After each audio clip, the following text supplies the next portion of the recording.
The mission at Necklord's castle was a resounding success. With Necklord defeated, the Larimar region was liberated, and the warriors' village would become the ally of the rebellion.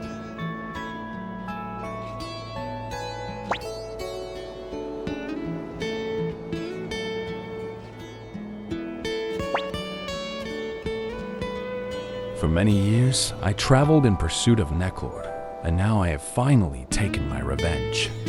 I wish to return to the remains of my village and deliver this news. I promise I will return to the Liberation Army, so please, grant me leave for the time being. Victor requested he would leave the Liberation Army temporarily.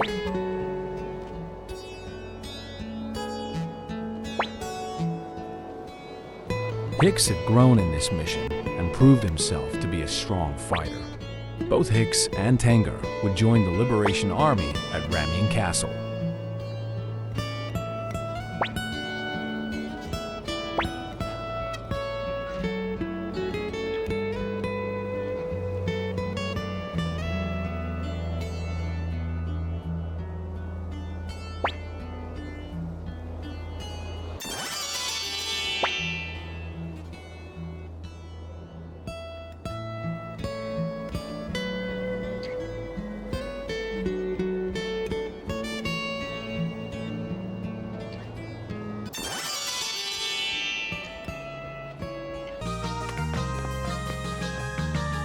Gameon returned to Gameon Castle after the victory at Necklord's castle.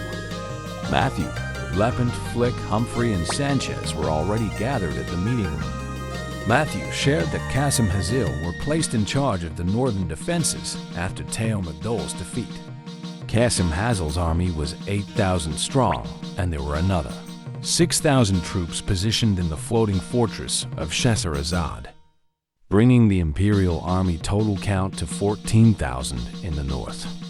Additionally, there were another 10,000 Imperial troops at the capital. The Liberation Army could at best deal with Qasim Hazil's forces, and they needed more allies to equalize the odds. I happen to be old friends with Joshua. He is the commander of the Dragon Knights. Their domain is in the west. If you plan to ally with them, I will come along with you. Humphrey said, the Dragon Knights did not fall under the jurisdiction of the Empire, and they were a neutral party. The next mission for Gameon would be to travel west to the domain of the Dragon Knights and persuade them to be allies of the Liberation Army. Both Humphrey and Flex would join Gameon in this mission.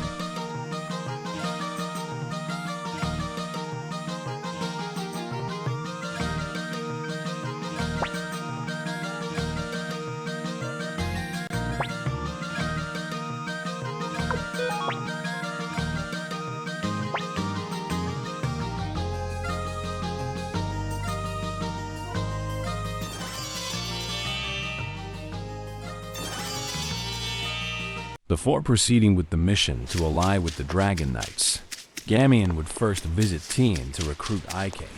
He was a towering martial artist, loomed with sinewy muscles rippling under sun-bronzed skin. His shaved head gleams, sharp eyes glinting like steel. Clad in a sleeveless tunic, steel claws adorn his fists, ready to strike. A stone jaw and scars whisper of countless battles fought and won. Ike would join the Liberation Army after speaking with Gameon.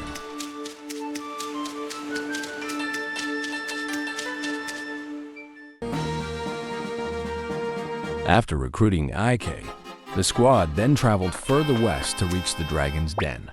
At the entrance, a Dragon Knight stood guard. Beyond this point lies the domain of the Dragon Knights, granted to them by the Emperor. None are permitted to enter. The guard said, Humphrey requested for an audience with Joshua, the commander of the Dragon Knights, but was declined. According to the guard, not even the Emperor could be granted access. Flick suggested to visit the nearby town of Anti to gather some information before they decide on the next step.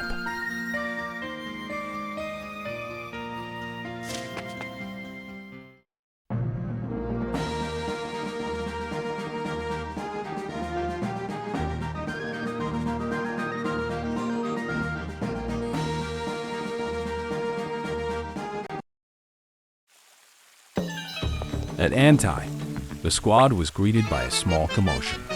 A man with aristocratic grace, his lithe frame draped in a velvet doublet of deep crimson.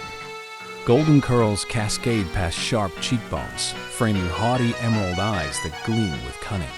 A rapier hangs at his hip, its ornate hilt flashing. His pale skin and smug smile exude noble arrogance.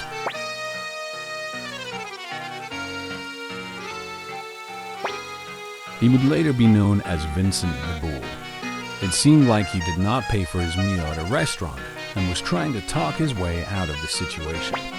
He said he was on his way to visit Joshua, the commander of the Dragon Knight, and requested Gameon to give him a loan to pay for the meal.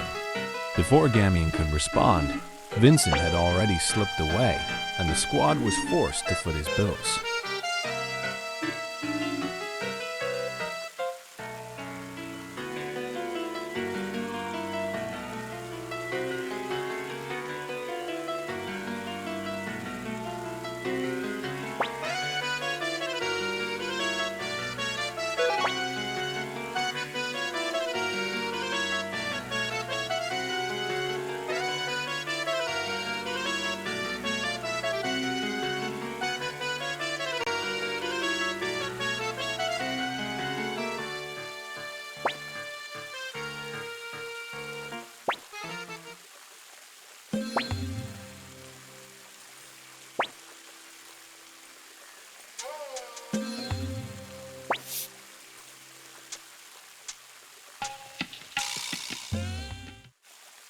Perhaps Vincent would be able to help the squad get an audience with Joshua. But before returning to the Dragon's Den, Gameon would first speak with Klon, a young boy whose special skill was to say town names. He would join the Liberation Army after speaking with Gameon.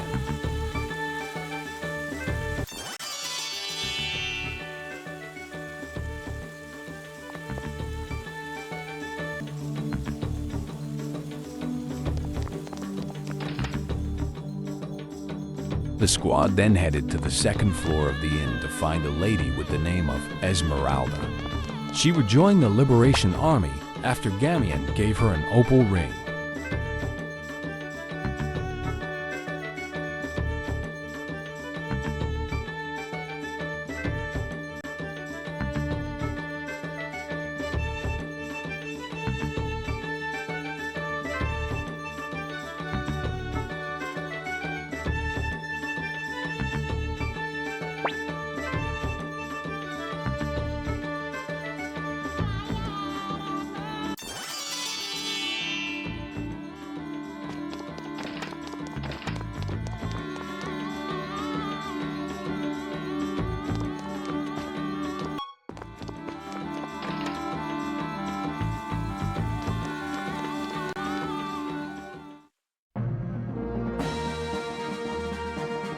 After making the two new recruits, the squad then made their way to the Dragon's Den again.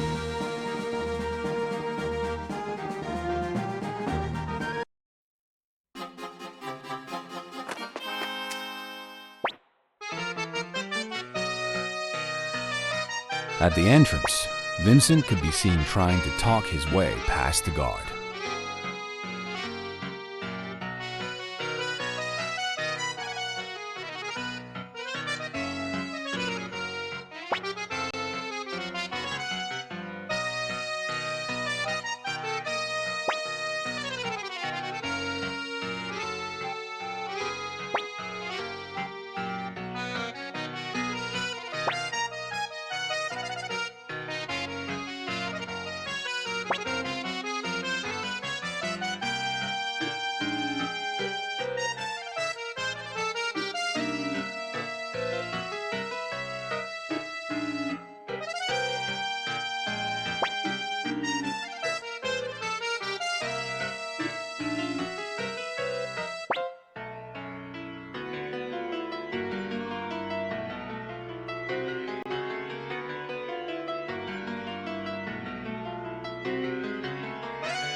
After failing to get past the guard, Vincent pulled Gameon to the side and said, "How nostalgic.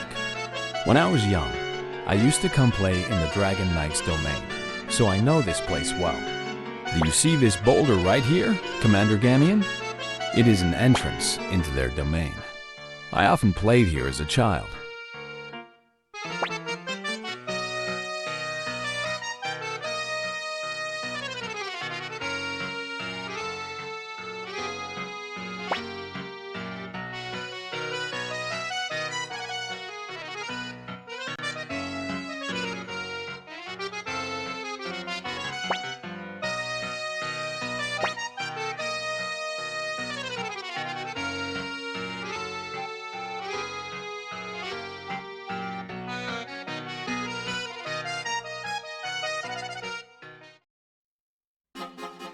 There was indeed a cave behind the boulder.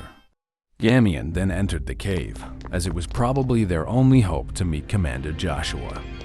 The party crept through the hidden cave, a jagged maw in the earth which could lead them to the Dragon Knight's domain. Torchlight flickered on damp stone walls as Gameon led the way, his staff tapping softly against the uneven floor. The air grew thick with the scent of ancient scales and smoldering embers, each step echoing with the weight of their quest.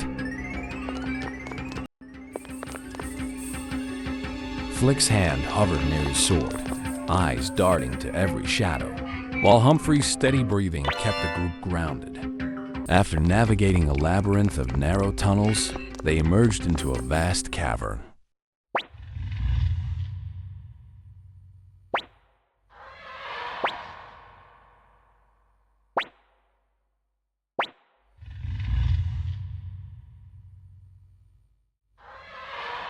What are you doing there? Who are you people? Rather bold for a pack of thieves, aren't you? A member of the Dragon Knight said.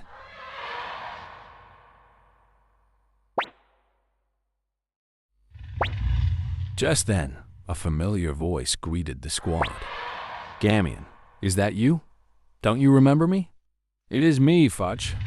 Black and I gave you a ride to the Magician's Island. What are you doing here? Fudge said, sounding quite excited to meet Gameon.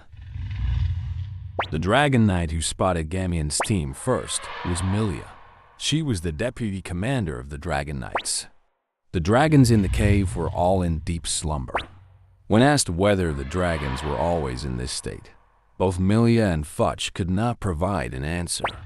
After a quick introduction, Milia and Fudge went ahead to inform him on the arrival of the Liberation Army.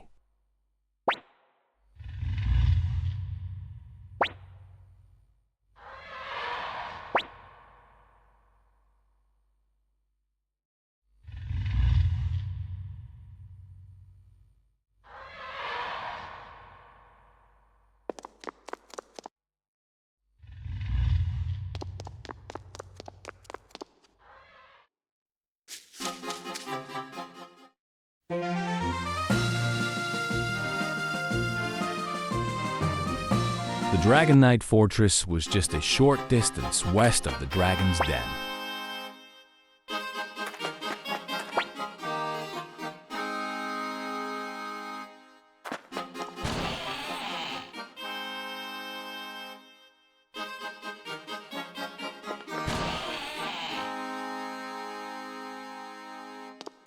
Outside the fortress, Fuma, a ninja, was hiding to the right of the building.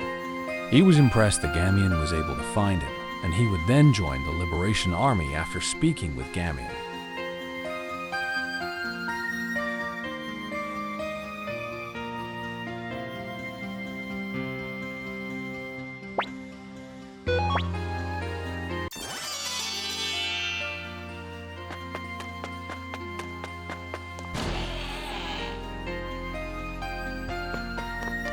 Inside the fortress, Kreutz could be found to the left of the first floor. After speaking with Humphrey, Kreutz would also join the rebellion with the aim to kill Barbarossa and avenge his master's death.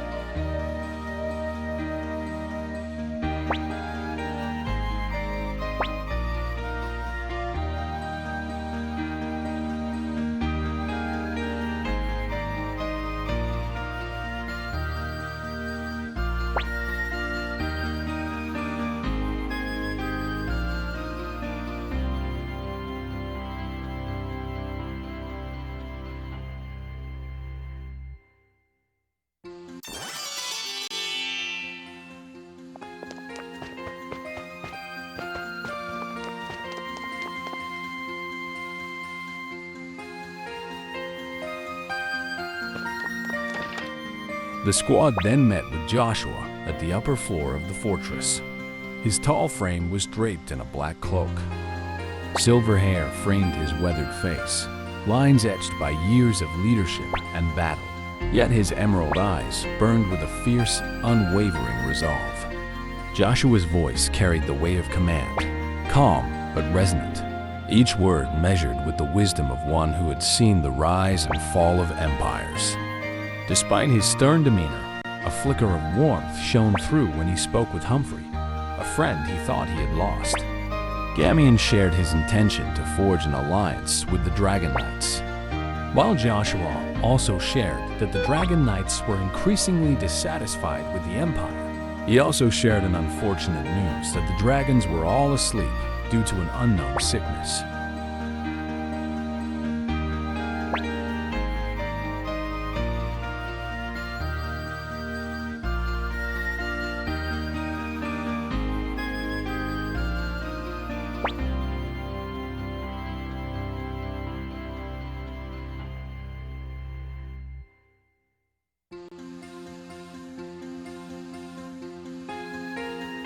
At present, the Dragon Knights are completely powerless.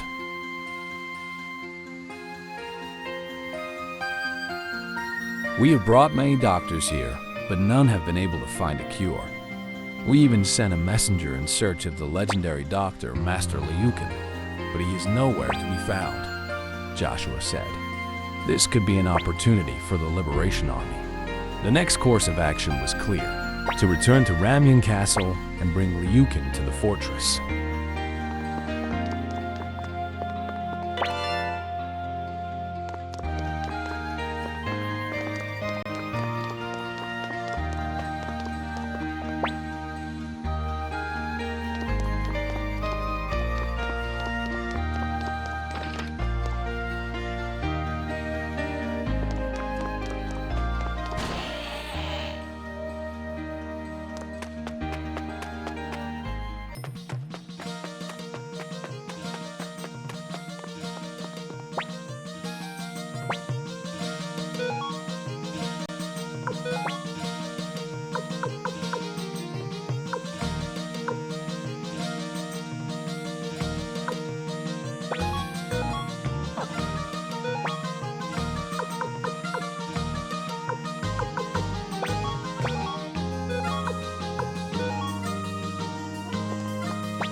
Gameon returned to Gameon Castle and brought Doctor Liukan to the Dragon Knight's fortress. You are Master Liukan. I wasn't aware you had joined the Liberation Army. Please, sir, will you examine our dragons? Joshua said as he was elated to see Liukan. After a quick examination, Liukan was able to determine the root cause of the dragon's slumber. This is not a disease. They have been fed a sleeping poison, Liukan said.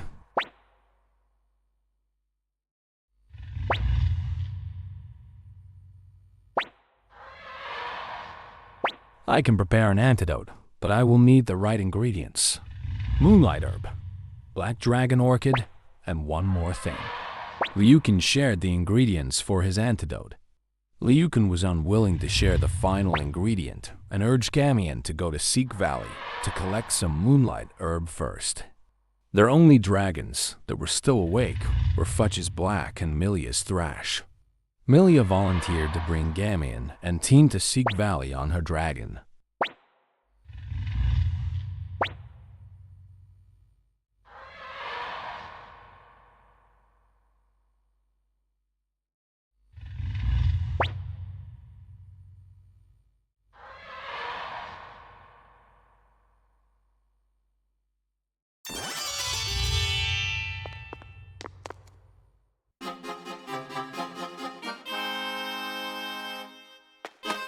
The party clung tightly as Milia's dragon, Thrash, launched from the Dragon Knight's fortress, its obsidian spires shrinking beneath them.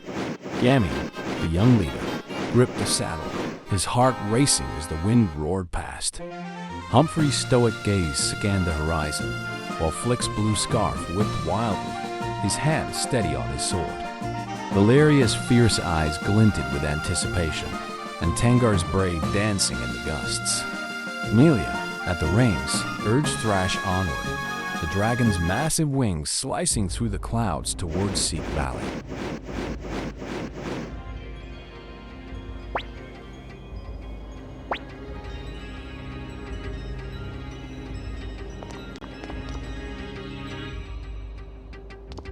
The squad pressed deeper into Seek Valley, a forgotten expanse nestled in the Larimar region, its air heavy with the scent of damp earth and wildflowers.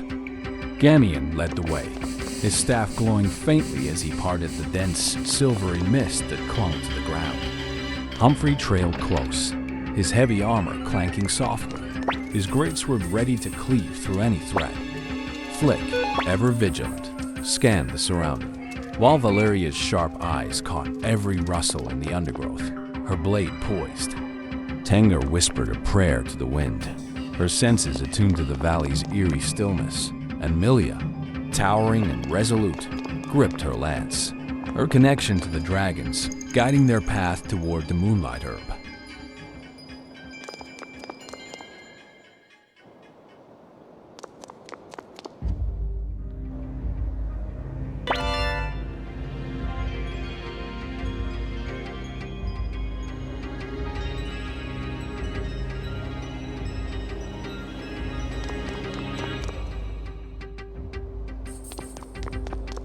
As the squad traveled deeper into the valley, Gameon began to feel a sense of unease. The clearing in Seek Valley pulsed with an unnatural chill as the crystal core loomed before the squad, a towering mass of jagged, prismatic shards that seemed to hum with malevolent energy. Its surface shimmered with an eerie, refracted glow, casting jagged beams of moonlight across the ground, while crackling tendrils of raw power lashed out like living lightning. Gameon, Humphrey, Flick, Valeria, and Tengar stood ready, their breaths visible in the frigid air, the weight of their mission to retrieve the Moonlight Herb and save the dragons fueling their resolve in this forsaken place. Gameon, his youthful face set with determination, gripped his staff tightly, the Soul Eater rune embedded in its head, glowing with a dark, ominous light. He charged first, his boots pounding the earth as he swung his staff in a powerful arc, striking the crystal core's base with a resonant crack. Shards splintered outward, glittering like broken glass, but the core retaliated swiftly, its surface pulsing as a beam of searing light shot toward him. Gameon dove to the side, the beam scorching a blackened scar into the ground where he'd stood. Sensing the core's power, he raised his staff, the Soul Eater rune igniting with a shadowy aura, unleashing a wave of necrotic energy that surged toward the core, the dark magic clawing at its crystalline surface, draining wisps of its vitality and weakening its glow. The core shuddered, its light flickering, but its energy tendrils lashed out in defiance. Humphrey, a hulking figure in heavy armor, roared as he charged forward, his greatsword raised high. The blade came down with a thunderous crash, cleaving into the core's lower facets and sending more shards flying. The impact reverberated through the valley, but the core's tendrils retaliated, wrapping around Humphrey's arm with a crackle of energy that seared through his armor. Valeria, her movements a blur of precision, darted in from the core's flank, her sword flashing in the moonlight as she carved deep gouges into its shimmering surface. Each slash sent ripples of light through the boss, but the core countered with a sudden eruption of jagged crystal spikes from the ground. Valeria leapt back, her boots skidding on the damp grass, narrowly avoiding being impaled as the spikes shattered into glittering dust. She gritted her teeth, her fierce eyes narrowing as she lunged again, her blade relentless against the crystalline foe. Melia, towering and resolute, thrust her lance with the precision of a dragon knight, aiming for the core's glowing center. The tip of her weapon pierced its surface, eliciting a high-pitched hum that echoed through the valley. But the core pulsed violently, sending a shock-wave of energy that knocked her back. Her armor clanged as she hit the ground, her braid whipping in the wind, but she rose swiftly, her grip on her lance unwavering as she prepared to strike again. Flick, his blue scarf billowing in the chaotic winds of battle, attacked with a dual assault. He sprinted forward, his sword slashing across the core's surface in a flurry of precise strikes, each cut sparking against the crystal with a sharp crack. Stepping back, he raised his hand, his lightning wound flaring with electric energy. He unleashed a bolt of lightning that arced through the air, striking the core with a deafening boom. The electricity danced across its fractured surface, splintering more of its crystalline shell. But the core retaliated with a barrage of glowing energy orbs. Flick rolled to the side, the orbs exploding behind him in a shower of sparks and debris. His jaw clenched as he prepared another spell. Tenga, the group's steadfast healer, stood at the rear, her water rune glowing with a soft blue light that contrasted the chaos of battle.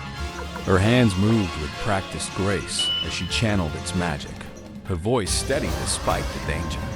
She raised her arm, a wave of soothing energy washing over the party, mending the burns on Humphrey's arm and easing the bruises forming on Gameon and Valeria.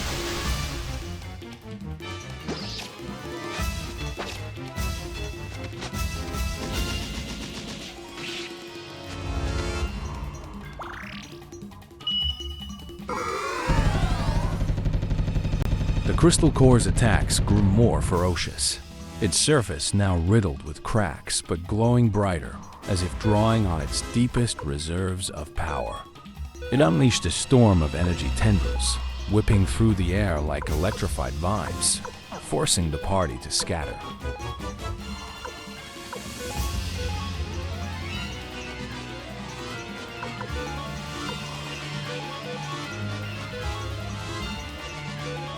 The crystal core unleashed a massive shockwave of light that swept across the clearing, its force shaking the very ground beneath them. The party braced themselves, but the wave knocked them all back, their bodies slamming into the earth as the valley trembled.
Flick delivered a final blow.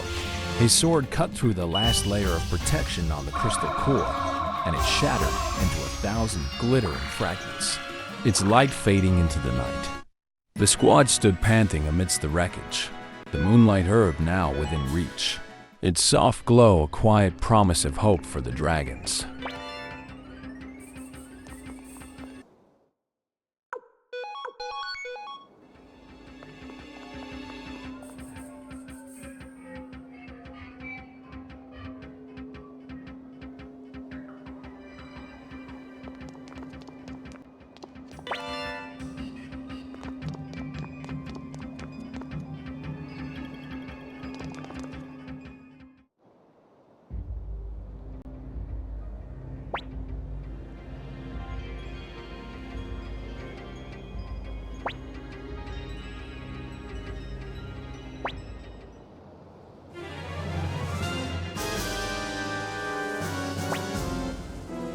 At the deepest part of the valley, the Moonlight Herb could be seen. However, Wendy suddenly appeared before them and stood in front of the herb. "I am impressed you managed to make it here, but I am afraid you are not leaving with the Moonlight Herb," Wendy said with a smirk. Wendy's ultimate goal was still the Soul Eater rune on Gameon's arm. "Come now, Gameon. You must be growing tired of this Liberation Army game. So I will be taking your rune, the Soul Eater, off your hands. Don't look so upset, Gameon. I won't take it by force. No, I have a more elegant solution," Wendy said as she raised her hand slightly, and with a flash of light, Ted appeared before their eyes. Ted did not seem like his old self. He pleaded to Gameon for the Soul Eater. "I managed to live 300 years thanks to that rune's power. Without it, Please, just give it back," Ted said. Gameon declined as he sensed something amiss of Ted. Then, the Soul Eater started to glow with increasing intensity.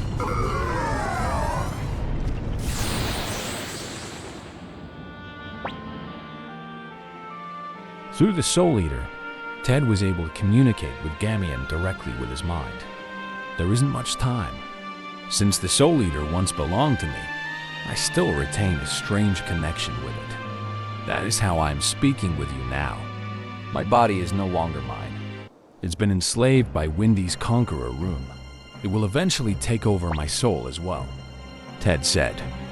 Then Ted asked for Gameon's forgiveness for what he would be doing next.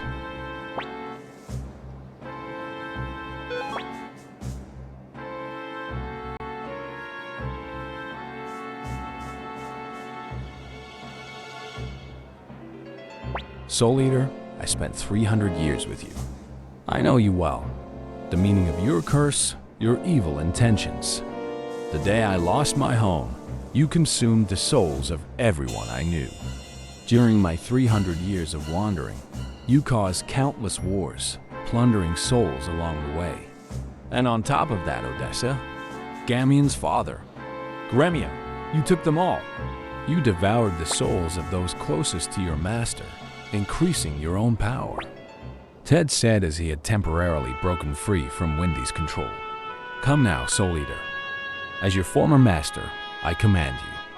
Claim my soul," Ted shouted, and the Soul Eater responded.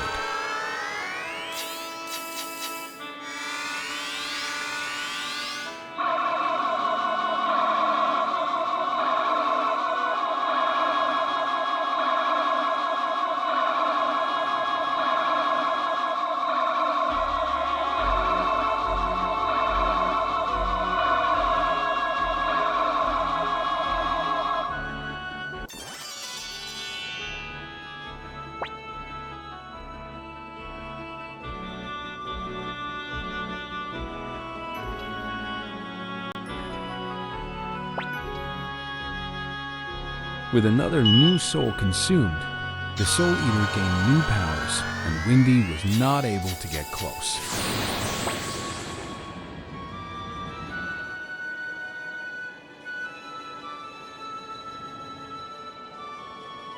"Don't look like that, Gameon.